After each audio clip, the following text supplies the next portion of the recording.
করছেন দ্বিতীয় জুমা আজকে, যা হয়ে থাকে মাসিক মাহফিল দ্বিতীয় জুমাতে, কিন্তু চাঁদার একদিনের হিসাবে বেশ কমে মাহফিল হইতেছে আগামী জুমার দিন। আজকের দিনে দ্বিতীয় জুমা না, প্রথম জুমা। তো এই হঠাৎ একদিন এরকম হয়, চাঁদের একদিন আগে পিছের কারণে তারিখটা বদলায়া যায়। যারা আসছেন মাহফিলকে উদ্দেশ্য করে, তারা ঠকেন নাই, জিতছেন, তাদের ডবল মাহফিল হইল। আজকে মাহফিলের উদ্দেশ্যে আসছেন, সব মিলল, দিনই কোথাও শুনবেন, আবার যাইবেন, ফিরে আবার আসবেন, আরেকটা হবে। একটু ভুল হওয়াটা মাঝে মধ্যে ভালো, এই ছিল সব ডবল কামাই করা যায় নাকি? আব্দুল খালেক মিয়া সাহেব আলী, আলহামদুলিল্লাহ আলহামদুলিল্লাহ। তোমার কইলা প্রতি সময় তুমি আইসো। আচ্ছা, এই জন্য আর আজকের এই আশাটাকে আগামী জুমায় আসার কায়েম মাকাম না বানায় ফেলে গিয়েছিলামই তো, এরকম না হয়। আগামী জুমাতে যেন মাহফিলে আসি, আল্লাহ পাক তৌফিক দেন। দ্বিতীয় কথা, হাদিসে পাকে আছে, ইদা খারাজাল ইমাম ফালা সালাতা ওয়ালা কালাম। ইমাম যখন নামাজের প্রস্তুতি নেয়, খুতবার জন্য বের হয়, তৈরি হয়, তখন কোনো নামাজও চলে না, কথাও চলে না। সুন্নত বাকি থাকলে সেটাও না, নফলও না, দুখুলুল মসজিদও না। খুতবা শুরু হইল, ইমাম মেম্বারে বসে গেছেন, আজান হোক না তখন থেকে সব বন্ধ, তখন থেকে চুপচাপ, মনোযোগ এদিকে। কারণ সুন্নত বাকি থাকলে পরে পড়তে হবে, শেষে, শুরুতে আর না। খুতবার প্রস্তুতির আগ পর্যন্ত সুন্নতের সময়, দুখুলুল মসজিদের সময়, তাহিয়াতুল মসজিদের সময়। ইদা খারাজাল ইমাম ফালা সালাতা ওয়ালা কালাম। ইমাম যখন বের হয়েছে খুতবার লেগে, প্রস্তুতি নিয়েছে, এখন আর কথাবার্তাও নাই, নামাজও নেই। দ্বিতীয় কথা, জুমার নামাজে একবারের ঘটনা ইবনে মাজাতে আছে। একজন সাহাবী খুব জীর্ণশীর্ণ অবস্থা, কাপড় চোপড় পুরাতন, ফাটা, খুব অভাবগ্রস্ত ছিলেন। দূরের থেকে আসছেন জুমার নামাজে। রাসূল আকদাস খুতবার প্রস্তুতি নিয়েছিলেন, এর মধ্যেই বলে, সুন্নত পড়ছো না, দাঁড়াও সুন্নত পড়ো। এটা খাস উদ্দেশ্য ছিল নবীর, যাতে করে ওই লোকটা সাথে কথা বললে সুন্নত পড়াইলেন, সবাই দেখল লোকটা কেরা, তার অবস্থাটা কি, গায়ে কাপড় কীরকম, মানে এই লোকটা যে অসহায়, তার সহায়তা করা উচিত, ওই দিকে সবার মনকে ধাবিত করার জন্য ইচ্ছা করে কাজটা করছেন। শুধু একজনের ক্ষেত্রে, সবার জন্য এই হুকুম না। ওখান থেকে কেউ বুঝছে যে খুতবা শুরু হইলেও পড়তে হবে, এই বুঝটা সহি না, তা ভুল বুঝ। কেউ কইতে পারে সৌদি আরবে করে, সৌদি আরবে কি করে সেটা বিষয় না, নবীর তরিকায় কি আছে সেটা হলো বিষয়, নবীর সুন্নায় কি আছে ওইটা হলো বিষয়। সৌদি অনেক কিছুই করে যা গ্রহণযোগ্য না, এবং অনেক কিছুই করে। সৌদি নামাজে কথাও কয়, মোবাইলও রিসিভ করে, তাই বলে কি নামাজ হয়? আমার সাথে একজন নামাজ পড়ছে, দেখা গেছে দুজনে, তার পকেট থেকে মোবাইল, এই যে পকেট থেকে পড়ে গেছে গা নিচে সাজদার মধ্যে, এমন সময় রিং আসছে, রিসিভ করছে, বাচ্চা ওই দিক দিয়ে কথা কয়, আমার সাথেই তো লাগা। ও কয় কি, আনাফি সলা, আমি নামাজে আছি, সেজদায় কইতেছে। আচ্ছা কর, কেউ সেজদায় পরে মোবাইল রিসিভ করে আমি নামাজে আছি, হ্যাঁ নামাজ হইব নি? সৌদির মতো করছে, খানা একা আমার সামনে, মাতফের ভিতরে, তাই বলে কি সৌদির কথা কামে লাগবো না? এটা তার অজানা মূর্খতা। সৌদিতে মূর্খতা অনেক বেশি। আলেম সবাই না, ভাষা আরবিতে কথা বলে, তারা কিন্তু আলেম না। আমরা বাংলা ভাষার লোক, আলেম হইলে আরবিতে কথা কইতে পারি, বুঝতে পারি, আর হ্যাঁ জন্মগতই আরবি, মনে করেন না ব্যক্তিই বুঝি আলেম, তা কিন্তু না। জাহেলের সংখ্যা অনেক বেশি, কোরআন শুদ্ধ করা জানে না, পড়তে বা নামাজ জানে না, অনেক বেশি। আমরা সফর করছি, দেখছি তো।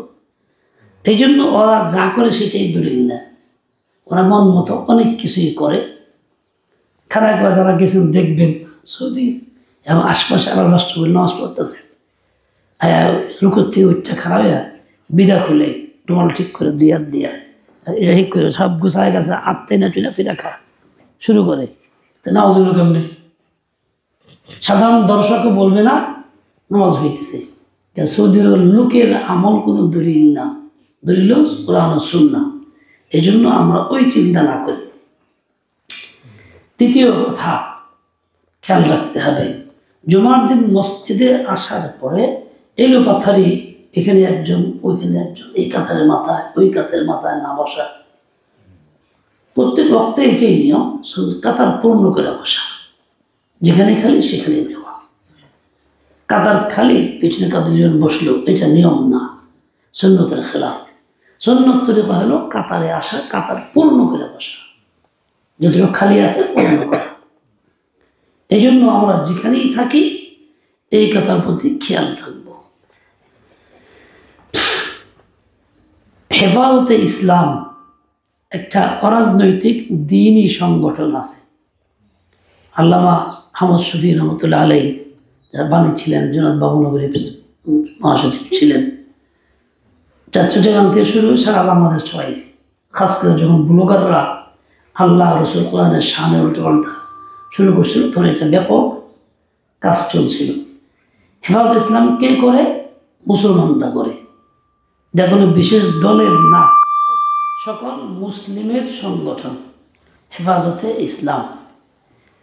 এদের কাজ কি? বাতিল প্রতিরোধ। বাতিল প্রতিরোধ, হেফাজতে ইসলাম বাতিল প্রতিরোধের নাম। যখন জাতীয় পর্যায়ে কোনো বাতিল আসে তার মোকাবেলা করা, আওয়াজ তোলা, আন্দোলন করা সবার কর্তব্য। এই ডাকটা হেফাজতে ইসলাম দেয়। কাজেই এদের সঙ্গে সঙ্গ দেওয়া, এদের এই কাজে সামিল থাকা হলো ইসলামের হেফাজত করা, নিজেকে হেফাজতকারী বানানো। এই নামে কত মানুষ চিৎকারি করছে, আবিজাবি করছে, ইমান নষ্ট করছে। আমরা ইমান নষ্ট করতে চাই না, আমরা ইমানের পক্ষে, ইসলামের পক্ষে। কাজেই যখন হেফাজত ইসলামের ডাক আসবে দ্বীনের কোনো বিষয়ে, সেখানে কোনো দল মত কিছু নাই, সকলের ঊর্ধ্বে ইসলামের ওই কাজটাকে সমর্থন করে ঝাঁপাইয়া পড়বে। এটা হলো ইমানের তাকাজা, দ্বীনের তাকাজা। কথা বুঝে আসছে? অমুকে ডাক দিয়েছে এরকম না, ডাককে দিল তা না, বিষয়টা কি তা।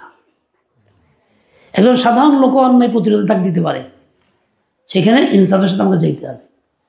হেফাজতে ইসলাম তো অনেক মুরব্বীদের কাজ, কাজে এটা সবাই এর সদস্য, সবাই এটাকে দিলে প্রাণে গ্রহণ করব, এর আমল করব। আল্লাহ পাক সবাইকে সহিহ দিয়ে দেন, আমলের তৌফিক দিয়ে দেন। জুমার দিনে মসজিদে গেলে অনেক লম্বা দোয়া হয় বিভিন্ন মসজিদে, বেশিরভাগ জায়গায় এরকম দেখা যায় 19 মিনিট 20 মিনিট দোয়া হয়। মুসল্লিরা আমিন আমিন কয়, ইমাম সাহেব কইতে থাকে। মানুষ মনে করে ভালোই তো, অনেক লম্বা দোয়া হইল, মনের আশা ব্যক্ত করলাম। এরকম লম্বা দোয়া করা সুন্নতের খেলাফ, এটা মাকরুহ তাহরিমি। যেহেতু ফরজ নামাজের পরে সুন্নতে মুআক্কাদা সামনে আরও আছে, সুন্নতে মুআক্কাদাকে দেরি করে পড়া, মাঝখানে লম্বা দোয়া আমল করা এটা নিষেধ, মাকরুহ তাহরিমি। কিন্তু আমাদের প্রচলন হয়েছে, এই জন্য আমরা এটা খুব ভালো মনে করি। লম্বা দোয়া না ফেলে ইমাম সাহেব মানুষকে, ওই কী হলো ইমাম সাহেব দোয়া করলেন না কে? এক জায়গায় গেছি কবর জিয়ারতের জন্য, সেই কিনা যেখানে মুজিব পরিবারের অন্য সদস্য কবর আছে, কথা জানি নেতা না, উত্তরা বনানি ওখানে গেছি। তো তার এক আত্মীয়ের কবরের জিয়ারতের জন্য নিয়েছে। এখন আমল যা সুন্নতে কইরা দোয়া করে শেষ করছি। হুজুর যে কীরকম দোয়া করলেন, এত তাড়াতাড়ি শেষ হয়ে গেল? মানে 20 মিনিট 25 মিনিট লম্বা আধা ঘন্টা দোয়া করলে খুশি হইত। তার মানে হইল আমরা গেলে কইরা রসম বানাইয়া মানুষের রুচি নষ্ট করছি। আচ্ছা ভাই, আমি যদি দিল থেকে দোয়া করি, রব্বানা যালামনা আনফুসানা, একটা সুন্দর করে দিল থেকে চাই, দোয়া হয়ে গেল না? 1 ঘন্টা কোয়ালা বুকে আল্লাহ সব মুসলমানের সকল কল্যাণ তুমি দান করো। দোয়া বাদ রইল, কথা কন না কে? তাহলে 1 ঘন্টা কোয়া লাবকে আল্লাহ সকল মুসলিমিন সকল মুমিনদেরকে মাফ করে দাও, হইল কি না? তা বাদ রইল কোনটা? আল্লাহ জীবিতদের হেদায়েত দাও, মৃতদেরকে মাফ করে দাও, বাকি রইল কিছু? কিন্তু 1 ঘন্টা কি কোয়া লাগে তাহলে? সব পাগলামি চিন্তা চেতনা। নবী আকদাস সাল্লাল্লাহু আলাইহি ওয়াসাল্লাম দোয়া করছেন মুখতাসার, অল্প ছোট্ট বাক্যে অল্প কথায় বেশি লম্বা কথা বুঝেছে। আর আমরা উল্টা রুচি নষ্ট করছি এগুলি কইরা কইরা, যার জন্য এই পুরা সমাজের পরিবেশ উল্টা হয়ে গেছে। এখন সুন্নতের খেলাফ রসম বিদাতগুলি ভাল লাগে, নবী সুন্নত ভাল লাগে না, উল্টা হয়ে গেছে।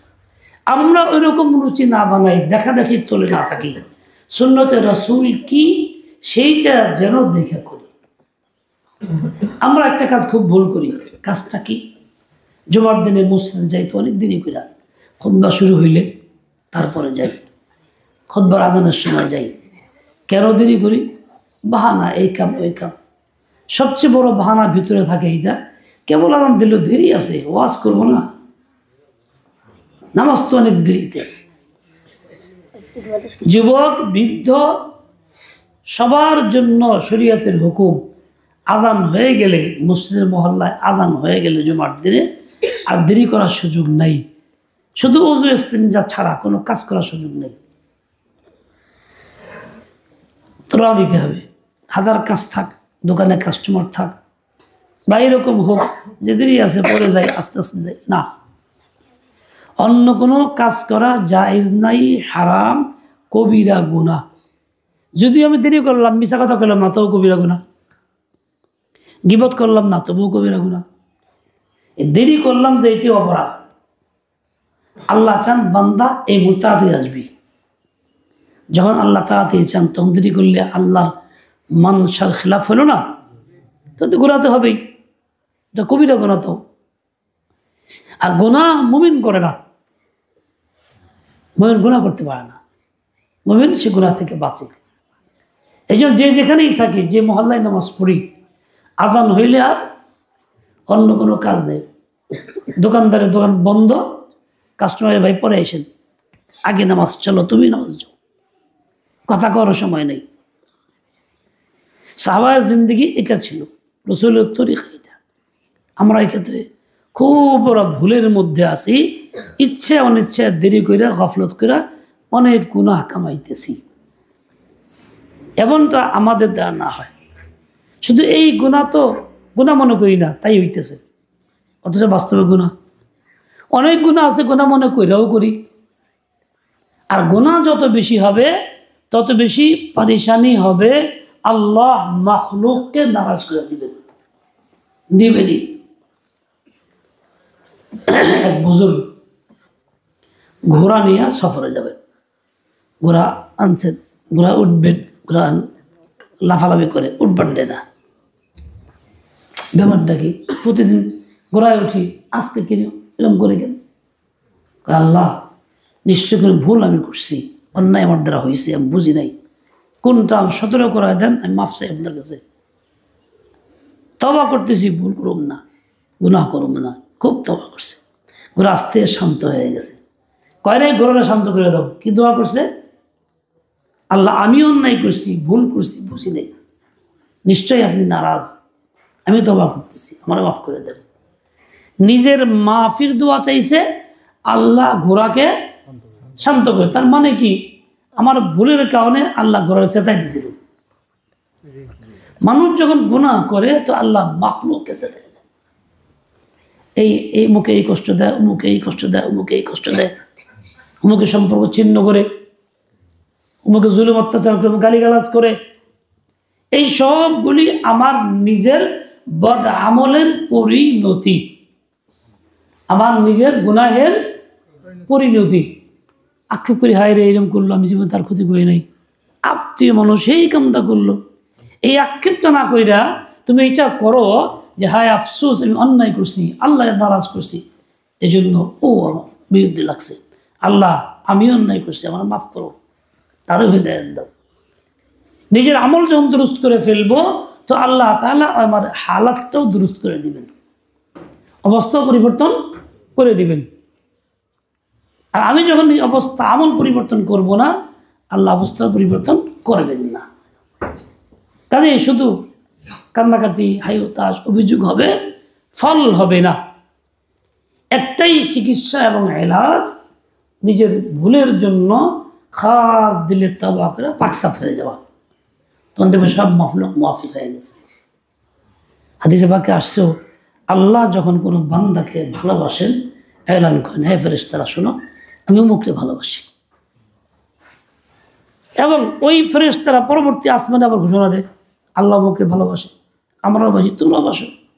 হয়তো হয়তো জমিনের ফেরেশতাদেরকে বলা হয়, জমিনের ফেরেশতারা মখলুককে এলান করে, তার ভালোবাসা ছড়ায় পড়ে। যখনই উল্টা করে, নাফরমানি করতে শুরু করে, তো তার উল্টাটা হয়। আমরা নাফরমানি কইরা প্রয়োজন পুরা করতে চাইতেছি, আল্লাহ তাআলা এই পন্থায় প্রয়োজন পুরা করবেন না। আল্লাহ তাআলা পুরা করবেন কোন পথে? বান্দা যখন নেকি করবে, গুনাহ আসবে তখন, এছাড়া আল্লাহ তাআলা করবেন না। এই জন্য নিজের অবস্থার অভিযোগ না কইরা নিজের আমলের প্রতি নজর দেই, আমল নামাটা দেখি, আমল নামা কি জমা করছি, কি পাওয়ার যোগ্য হয়েছি। আল্লাহ তাআলা আমাকে আপনাকে সবাইকে হিম্মত দেন, সহি বুঝ দিয়ে দেন। আল্লাহ তাআলার বান্দা বান্দি আমাদেরকে বানায় নেন। 2 খতম কোরআন আছে ভাই বলছেন, গ্রামের অনেক মুরব্বীরা মারা গেছেন, আমাদের আপনজনরাও, বিশেষভাবে আমাদের আত্মীয় মামি লাগে মারা গেছেন। আমরা সবার জন্য দোয়া করি, আল্লাহ তাআলা সবাই মাফ করে দেন, রহম করম করেন। তাদের আমাদের সকলের বাল বাচ্চাদের আল্লাহ দ্বীনের উপরে কায়েম রাখেন, হিদায়াতের উঠাইয়া দেন। আল্লাহুম্মা সাল্লি আলা সাইয়্যিদিনা মাওলানা মুহাম্মদ।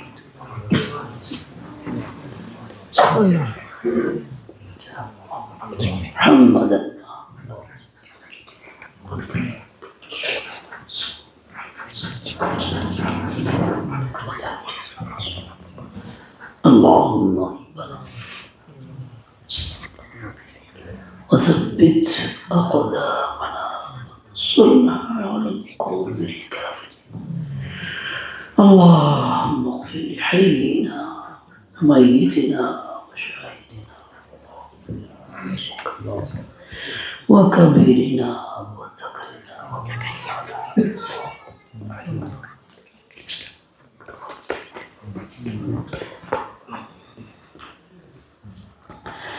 আমাদের সবাইকে এবং সকল জিন্দা মুসলিমকে হিদায়াত দান করে, আমল সহি করে দেয়, আকীদা সহি করে দেয়। আমাদের সকল আত্মীয় স্বজন মৃত মুসলমানকে মাফ করে দেয়, রহম করম করে জান্নাতের ফয়সালা করে দেয়। আল্লাহ আমাদের ঈমানের উপর কায়েম থাকার তৌফিক দেন। ঈমান ধ্বংসের যাবতীয় পদক্ষেপ থেকে আমাদের হেফাজত করে। اللهم قم بنا رب ارحمهما كما ربياني صغيرا.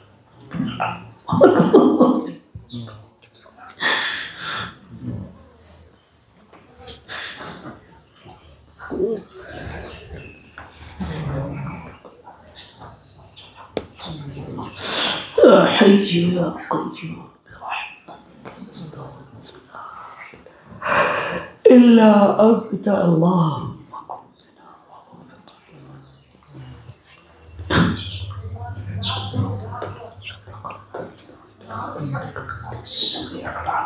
برحمتك يا أرحم الراحمين.